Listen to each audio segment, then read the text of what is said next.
Hey friends, Martin, your mortgage guy here.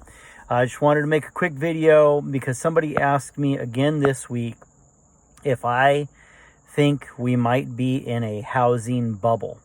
I was having coffee with a friend who's a young man thinking about purchasing his first home, and he was asking if maybe we've hit the peak of the market, if housing has appreciated so much in the last 10 years that we're about to, the bubble about to pop? If I buy a house today, am I going to lose money in the next 5 years because the values are going to come down? Or should I wait? Should I wait to buy a house because maybe values are overinflated? So it's a common, I would say, fear, a common question.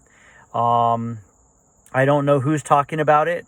I don't know what news articles. I don't know who gets clicks or who benefits from telling that story.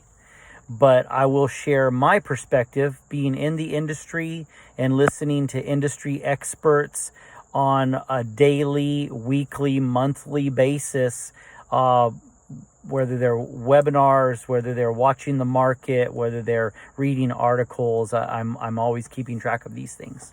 And so, no, I don't think we're in a housing bubble. I do not think it's a bad time to buy a house. And I do not think that that home values are going to decline unless there is some major world event, which those things do happen. And typically that's something temporary. If the market, whether it's the stock market or the housing market, if markets crash, typically it's temporary. But generally speaking, historically speaking, the markets improve and increase over time in value. With housing specifically, I want to share the supply and demand phenomenon or situation. So we have very low supply and very high demand for housing, for homes for sale across the United States. Pretty much in almost every market. There might be a few anomalies. There might be a couple of markets that I've heard about in just in the last recent months, where because of high insurance costs or because of building more construction than necessary in that area, that there's more housing there than there are buyers.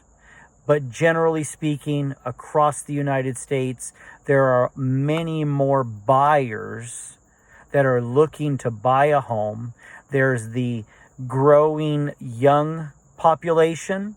So that's couples or individuals in their 20s and 30s, like the young man I was talking to, that want to buy a home, that want to stop renting, that want to own something for themselves and to earn equity and start building wealth.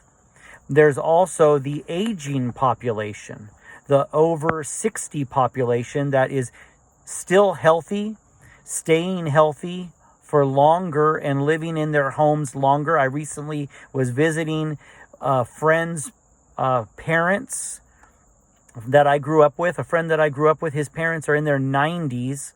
I was visiting them. They're still living in their home. They still look great. They're still healthy. So they haven't sold their house yet. Their home's not for sale. And his dad is 95 and still getting around fine, not even using a cane. So because of these reasons, well, that's part of the reason. That's one side of the equation, one factor.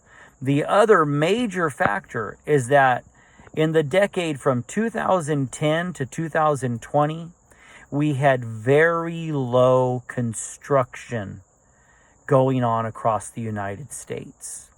So after the market crash in 2008, many contractors and builders lost business went out of business, had to close their shop.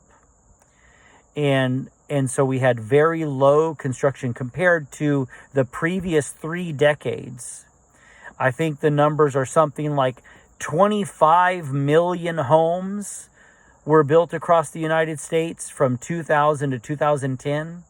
And something like only maybe 5 to 10 million homes were built from 2010 to 2020.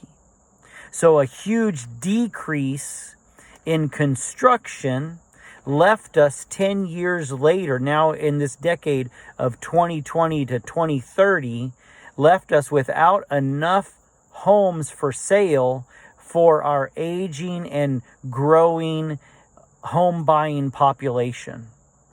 And so even for the older folks that want to move out of their homes and maybe want to move into a single level home, they want to downsize, there aren't enough homes available for them to move into. And so that's why they're still living in their 3,500, 4,500 square foot home that they raised their kids in, because it just doesn't make sense for them they can't find anything to move into that's more fitting for them in their older years. So that's why I think we're not in a housing bubble. I think it would take 10 years of increased construction, building new homes across the country for the 5 to 10 years of serious increase in construction before we could catch up, before the supply could catch up to the demand. So thanks for listening. Thanks for watching. Please subscribe. I'm going to try to produce more content for the rest of this year.